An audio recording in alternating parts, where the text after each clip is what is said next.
99.9% of the time, they're going to say brain fog. And brain fog is rooted in inflammation. Brain fog My good. is one of the early signs of a deteriorating brain.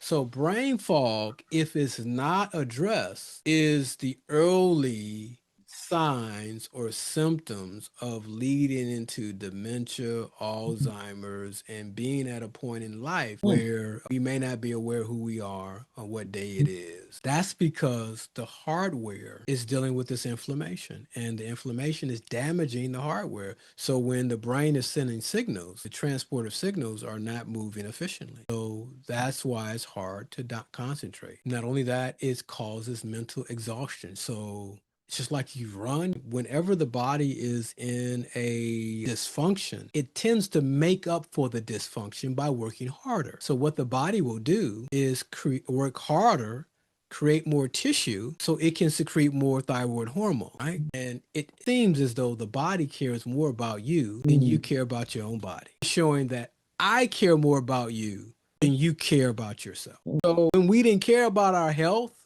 physically, spiritually, he was fighting for us.